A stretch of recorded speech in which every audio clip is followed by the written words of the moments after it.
Halo, Assalamualaikum warahmatullahi wabarakatuh. Waalaikumsalam warahmatullahi wabarakatuh. Perkenalkan, saya Siti Arifah, siswa kelas 12 FA7 dari Mandua Kota Padang. Di sini saya bersama dengan Ibu Dewi. Boleh Ibu memperkenalkan diri terlebih dahulu, Bu? Baik, terima kasih Iva. Assalamualaikum warahmatullahi wabarakatuh. Waalaikumsalam. Perkenalkan, nama lengkap saya Dewi Susanti Febri. Kalau dibawa gelarnya sih Dokter Dewi Susanti Febri, Master Biomed, Spesialis Gizi Klinik Konsultan. Saya tamatan Fakultas Kedokteran Universitas Anggentalas. Saya angkatan 94. Belum Wah. lahir Mas Iva. Dan sekarang jabatan pendidikan terakhir S3 FKUI. Dan sekarang bekerja sebagai dokter spesialis gizi klinik di Rumah Sakit M. Jamil. Jabatan sekarang Ketua KSM Gizi Klinik Rumah Sakit M. Jamil. Lalu Ketua Perhimpunan Dokter Gizi Klinik Spesialis Dokter Gizi Klinik Cabang Sumbar. Terus dosen di FK Unan. Mungkin itu aja kali ya, Pak. Ya, baik. Umur eh 2 bulan lagi 50 tahun. Sediain Wah, kado ya. baik Bu. Terima kasih Ibu sudah bersedia meluangkan waktunya untuk Iva. Jadi di sini Iva dapat tugas dari sekolah untuk melakukan wawancara mengenai profesi yang sesuai dengan cita-cita Iva. Karena Iva tertarik dengan profesi Ibu sebagai dokter, Iva ingin mengetahui lebih dalam mengenai pekerjaan ini. Jadi wawancaranya tuh singkat aja nanti Bu sekitar 10 sampai 15 menit. Boleh Iva mulai wawancaranya sekarang Bu? Boleh silakan. Baik. Eh Boleh Ibu deskripsi pekerjaan Ibu sebagai dokter tuh gimana? Dokter, kalau dokter sudah pasti ini pekerjaannya adalah di bidang kesehatan. Tetapi ingat, dokter itu ada yang bekerja sebagai struktural, artinya dia ngurus-ngurus administrasi, kayak misalnya di dinas kesehatan ya, terus di kampus sebagai dosen atau sebagai klinisi. Jadi kalau dokter itu ada yang bertugas sebagai klinisi, ada sebagai preklinis. Kalau preklinis itu bisa sebagai dosen, atau di struktural dia memegang jabatan sebagai kepala dinas ya. Iva bisa juga jadi anggota dewan, bisa juga jadi presiden, Fa.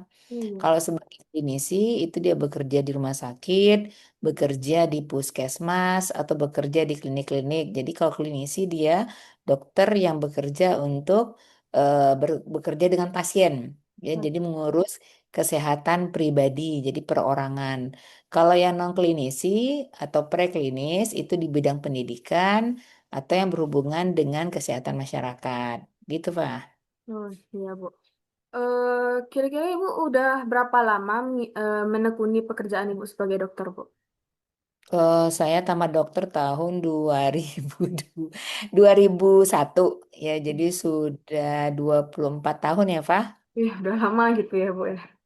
Masih masih baru lah, Pak. Baru baru 2 dekade mau masuk 3 dekade gitu loh. Di saat itu kita masih ada kewajiban untuk mengabdi di daerah terpencil ya. Jadi saya dulu PTT namanya. PTT itu adalah pegawai tidak tetap, adalah kewajiban bagi dokter-dokter tamatan waktu periode itu untuk mengabdi di daerah terpencil. Kalau saya dulu dapatnya di Solok Selatan. Wih, Kalau sekarang berbeda, Pak. Kalau sekarang berbeda banget. Karena sudah banyak institusi pendidikan, kan sekarang universitas yang membuka fakultas kedokteran kan banyak ya. Di Sumber aja ada 3, 4 ya. Selain FK Unan, lalu ada FK UNP, Baitur Rahmah, terus ada yang baru buka di Bukit Tinggi satu. Sudah ada 4 di Sumatera Barat. Kalau dulu cuma satu. Jadi kalau misalnya di sekarang itu setelah tamat pendidikan, kita kan ada berjenjang. Pikir-pikir lagi ya, Fa, karena untuk jadi dokter ini sekarang panjang sekali perjalanannya. Ya, beda banget sama yang dulu. Kalau yang dulu kita baru tamat PTT langsung diangkat jadi pegawai. Kalau sekarang enggak. Kalau sekarang memang pendidikannya lebih cepat. Kalau saya dulu kan 6 sampai 7 tahun. Kalau sekarang cuma 5 sampai 6 tahun. Tetapi setelah itu harus ikut ujian dulu. Ujian nasional UKM PPD baru dapat SIP, SDR sementara, baru internship. Nah, belum boleh juga praktek, belum boleh praktek, internship lagi. Internship itu dia setahun, itu ditugaskan di rumah sakit dan ditugaskan juga di puskesmas. Jadi sebelum dia bebas untuk melaksanakan pelayanan sebagai dokter, dia harus ikut program internship. Tetapi kalau bagi eh, anak-anak yang stylenya suka passionnya di kota, internship ini bisa dipilih di Kota Padang sudah ada internship ya kalau mau. Tetapi kalau saya pesankan kalau kita pengen ilmunya lebih luas lagi supaya lebih pede juga nanti sebagai dokter, carilah daerah internship itu yang mungkin jangan di kota. Kalau di kota itu mah kita jadi dokter penerima saja tanpa menangani. Jadi ilmunya nggak nggak ada. Kalau saya sih nggak ada tantangan ya, nggak ada tantangan. Mungkin nanti Eva bisa internshipnya di daerah-daerah Pasaman gitu ya, daerah daerah pinggiran di Mentawai ya. Kalau di Kota Padang kita biasa ditempatkan di rumah sakit besar. Di situ kan fasilitas sudah lengkap. Jadi kayaknya kurang menantang sih kalau kalau kalau saya ya. Kalau saya kan sukanya yang agak menantang lah gitu, Fa. Nah, Hmm. itu. Apalagi, Fa? Berarti kita bisa milih gitu, Bu, tempatnya di mana gitu, Bu, buat Eh, menempuhnya. Kalau dulu kita boleh milih, misalnya Fa pengen ke Papua, Fa pengen ke Jawa Barat. Tetapi setelah diskusi kemarin ada beberapa mahasiswa yang baru tamat, ternyata sekarang mereka itu harus antri karena kan banyak tamatan baru harus antri dan yang diprioritaskan adalah yang nilai UKM PPD-nya itu yang baik-baik, yang terbaik. Oh, Nah, iya. mereka itu kan diprioritaskan mereka mau kemana. Dan untuk periode sekarang itu lebih diprioritaskan misalnya Iva daerah alamat KTP-nya di mana. Kalau Sumatera Barat ya cuma bisa di Sumatera Barat. Kalau dulu enggak, bisa kemana-mana, kita pengennya di mana. Kalau sekarang enggak, kalau kecuali khusus ya, khusus misalnya kalau kita nilai kita terbaik lah, terbaik di UKM PPD, kita bisa milih di mana aja. Dan ini di internship ini bedanya kita digaji, Oh, dikasih gaji per bulan. Kalau nggak salah berapa ya? 3 juta, 3 juta per bulan. Jadi kalau misalnya Iva pengen dapat pengalaman, terus pengen dapat duit yang lebih banyak, biasanya pada milih daerah-daerah yang memberikan tunjangan atau tambahan eh, tambahan jasa medik gitu biasanya dapat pada rumah sakit daerah-daerah pinggiran ya. Misalnya kalau 3 juta itu kan semuanya dapat tuh internship. Nah, nanti kalau misalnya dia ada dinas di rumah sakit mana, dia nambah dapat jasa medik dan jasa medis ini biasanya tergantung tiap daerah berbeda. Sebagai gambaran, misalnya kalau kayak daerah-daerah di Kepulauan Natuna itu kalau nggak salah dapat 10 juta ya per bulan. Saya kurang tahu juga sih infonya. Jadi oh. ada beberapa pemerintah daerah yang memberikan tambahan income bagi dokter-dokter internship yang mengabdi di daerah mereka. Jadi passion Iva di mana gitu? Suka passionnya, stylenya suka kerja di daerah perkotaan, ya ilmunya kurang. Kan kita seneng ya. Kalau di kota kan banyak banyak orang, fasilitas lengkap. Cuma itu minusnya kita pengalaman kita mungkin tidak lebih banyak daripada teman-teman yang di daerah daerah jauh dari perkotaan gitu. Itu Bu, kalau alasan Ibu memilih pekerjaan Ibu sebagai dokter sekarang apa kira-kira, Bu? Ini alasan yang murni atau alasan yang murni atau mau alasan yang idealisnya? Yang idealis aja, Bu, biar Ipa Idealis. lebih bisa lebih ideal Kalau atau kalau yang realistis. murni ya kalau mau jujur sebenarnya saya masuk ke dokteran karena tuntutan orang tua. Oh iya. Tua saya menginginkan saya untuk menjadi orang yang kerjanya di rumah sakit supaya bisa banyak nolong orang katanya. Sedangkan saya tidak begitu tertarik masuk ke kedokteran dulu. Saya maunya di teknik kimia karena nilai kimia saya kan bagus-bagus. Nah, Hmm. tapi orang tua saya mikir kalau cewek teknik ngapain gitu ya. Jadi dokter aja, dia bilang kayak gitu. Tapi percayalah Iva, kalau misalnya kalau kita patuh sama orang tua itu memang banyak kemudahan-kemudahan yang diberikan sama Allah gitu loh. Jadi saya patuh aja ya udah kalau misalnya orang tua saya nyuruh masuk kedokteran, Tapi nggak boleh jauh-jauh dia bilang ya. Oh, di Padang aja. Kebetulan kan saya lahir besar di Jambi. Jadi kalau Jambi Padang kan nggak terlalu jauh kan. Di Jambi dulu belum ada kedokteran. Yang ada kedokteran cuma di Aceh. Terus waktu saya dulu di Sumatera kedokteran cuma ada di Aceh, di Medan, sama di Padang. Belum ada Pekanbaru, belum ada di Lampung, belum ada. Kalau sekarang kan tiap provinsi ada lebih dari satu fakultas kedokteran. Jadi saya lihat kalau Iva pengen jadi dokter, memang kalau jadi dokter nih, alhamdulillahnya itu kita bahagianya kita bisa nolong orang, Iya. bisa nolong orang. Jadi kita dapat dapat gaji itu, dapat duit itu bukan karena orang sakitnya, bukan karena kita hasil kita untuk membantu orang itu supaya lebih sehat. Nah, gitu. Jadi jangan dipikirkan dokter itu kan dapat duitnya karena ada orang sakit. Iya, tapi kan dari orang sakit itu dengan ilmu kedokteran kita bantu dia dari orang yang tiduran di tempat tidur, nggak bisa ngapa-ngapain, pertolongan Allah melalui dokter gitu ya, dia bisa bisa aktivitas kembali. Jadi mungkin itu di di di apalah ditetapkanlah niatnya mau jadi apa gitu loh, Fa. Jadi Iya. kita nanti orientasinya, kalau saya nasihati jangan money oriented deh. Kalau kalau duit itu nanti bisa ngikut aja. Tetapi luruslah bahwa kita mau jadi dokter itu, kalau anak-anak muda kan sekarang karena gengsi saya tanya ya. Kenapa kalian mau jadi dokter? Kan keren Bu, jadi dokter ya, nggak ada orientasinya ke depan itu nggak ada visi misinya nggak ada, atau disuruh orang tua Bu, tapi ditanyain lagi kenapanya mereka belum ada frame mau ngapain ya ke depan gitu loh. Jadi kalau Iva mau jadi dokter, ya tetapkanlah mau mau arah kemana Iva. Jangan ikut-ikut tren, jangan ikut-ikut karena gengsi ya, karena memang passion kita di sana, kita pengen bantu orang. Karena kan sebagai dokter itu tidak membantu orang dalam keadaan sakit saja, tapi kalau misalnya kayak di puskesmas, di dinas kesehatan, itu malahan kita fungsi dokter kita sebagai pencegahan. Gitu loh, Fah. Iya. eh Skill yang dibutuhin dalam dunia pekerjaan di bidang kedokteran itu tuh apa biasanya, Bu? Nah, Iva sekarang pengen kedokterannya apa? Kedokteran itu kan ada tiga. Iya. Ada kedokteran hewan, ada Iya. kedokteran gigi, ada kedokteran umum. Hmm. Kalau di UNAN itu dia sudah ada kedokteran gigi, sudah ada kedokteran umum. Lalu di prodi S1 kedokteran itu ada, bagiannya itu ada psikolog, ada biomedik, ada kebidanan, ada pendidikan dokter. Oh, Jadi iya. kalau mau jadi dokter umum itu namanya di pendok namanya kalau sekarang. Kalau saya dulu beda. Kalau misalnya sudah dibilang kampusnya, di kampusnya di mana? Di UNAN, di bagian apa? Fakultas Kedokteran. Udah pasti lulusannya jadi dokter.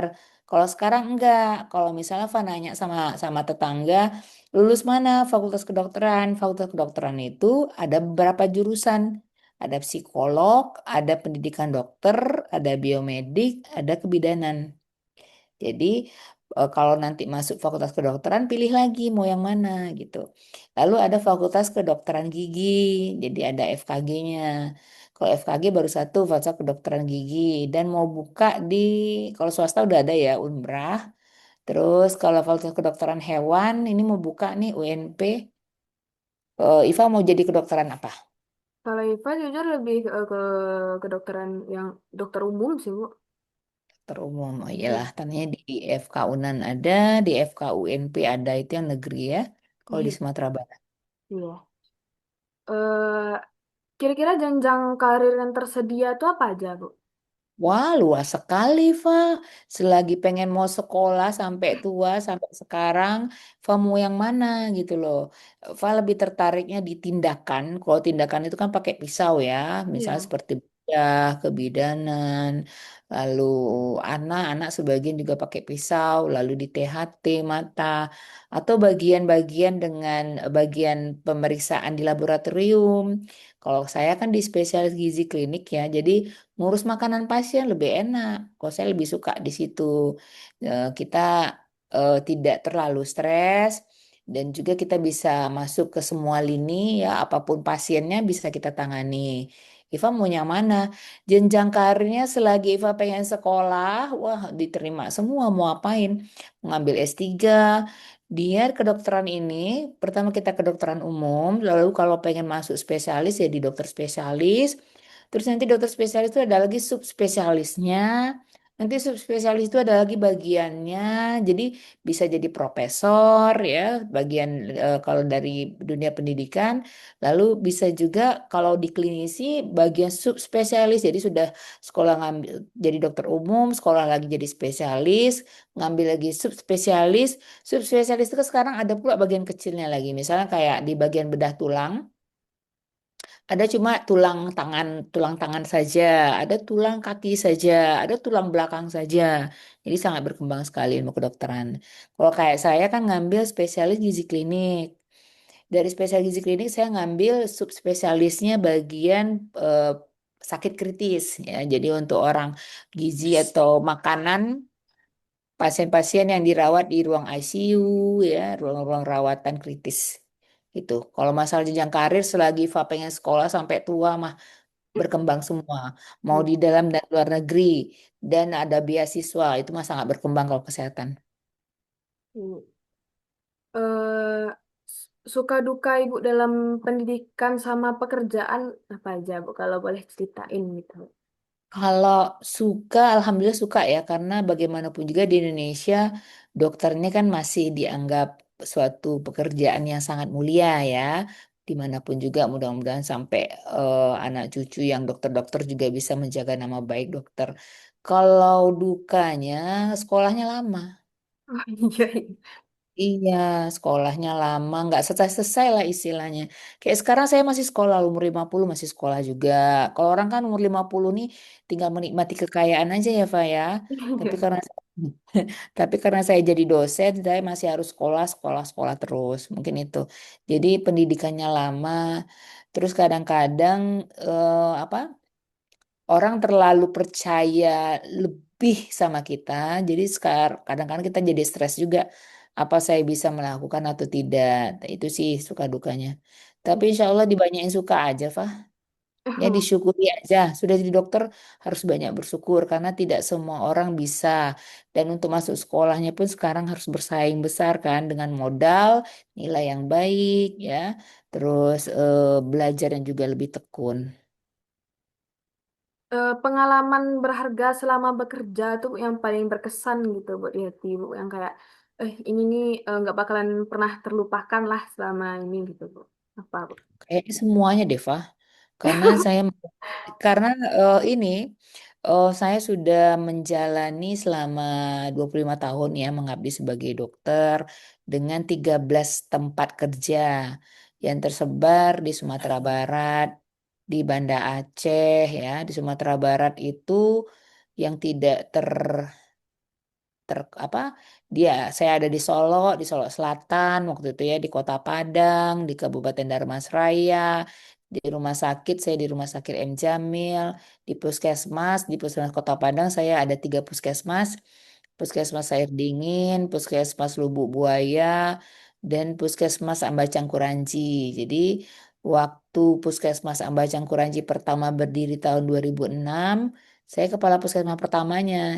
Jadi Hmm. mungkin itu salah satu kebahagiaan bahwa ada puskesmas yang berdiri pertama kali, itu kita sebagai kepala puskesmas itu mungkin salah satu dari sekian pengalaman yang menyenangkan. Kira-kira nih Bu, kalau boleh tahu, skala penghasilan yang bisa diperoleh sebagai dokter itu berapa Bu? Tergantung kita deh. Jadi kalau kalau pengen banyak duit, Fa, tanya sekolah itu ngambil sekolah spesialis yang stresnya tinggi. Nah, stresnya tinggi. Misalnya bedah, yang jantung, itu kan stresnya tinggi tuh. Mereka rata-rata mendapatkan 3 digit loh, ratusan juta. Terus kalau mau jadi dokter umum banyak juga peluang yang punya ini kan yang punya klinik ya jadi eh, tergantung kreativitas dan passion kita. Kalau misalnya kita bekerja di rumah sakit lebih besar, tentu pendapatan kita juga lebih besar. Tapi kalau kita pengen ini yang santai-santai bisa di non klinisi jadi dosen juga bisa, Jadi range-nya itu besar sekali dari yang puluhan juta sampai ratusan juta. Tergantung bagian mana kita mau ini mau fokusnya di mana. Baik, Bu. Ini pertanyaan terakhir, Ibu. Pertanyaan terakhir. Ya, Eh, Kalau menurut pandangan Ibu, terhadap peluang kerja di bidang ini di masa depan terus gimana, Bu? kalau sekarang kan banyak AI ya, Fah. Jadi Iya. kalau misalnya sakit kepala, apakah eh, tolong berikan dosis dan obat untuk sakit kepala. Tapi saya tetap menganggap dokter ini adalah salah satu dari jenis pekerjaan yang masih sangat dibutuhkan dimanapun juga. Baik di desa, di kota besar, di negara maju, negara berkembang. Karena dia meliputi semua bagian kehidupan masyarakat, baik dari pengobatan yang sakit ataupun pencegahannya. Jadi kalau peluang, insya Allah ya kalau dokter mah besar. Apalagi kalau misalnya kita aktif dalam melihat berbagai peluang, itu besar sekali potensinya untuk sebagai seorang dokter untuk berkembang gitu. Iya, Bu. Eva, semangat Eva. Eh, Udah, Bu. Terima kasih banyak, Bu, sudah bersedia meluangkan waktunya buat Iva tuh terus menjawab pertanyaan yang Iva ajukan. Mm-mm. Dari wawancara ini kan Iva jauh lebih memahami gitu, Bu, tentang profesi ini. Terus Iva juga minta maaf kalau ada kata-kata Iva yang kurang sopan selama wawancara. Eh, sekali lagi terima kasih, Bu. Semoga Ibu selalu sehat dan selalu sukses. Terus pendidikannya Amin. lancar gitu, Bu. Amin. Mohon maaf ya, saya tadi baru landing di Bali. Jadi Zana, Mama udah bisa ditelepon belum? Belum nak, baru baru turun dari pesawat nih, sudah baru sampai di hotel. Saya hubungi lagi. Masa nanti kemalaman kan? Oke, Eva sukses ya. Mudah-mudahan bisa Iya. ketemu tadi. Mau ngambil FK mana?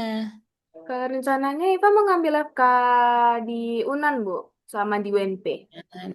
UNP satu lagi. Oke lah, Iya, sukses Bu. ya. Bisa Iya, ketemu Bu. kita ya. Iya, Bu. Makasih banyak ya, Bu. Assalamualaikum ya. Bu, terima kasih. Assalamualaikum.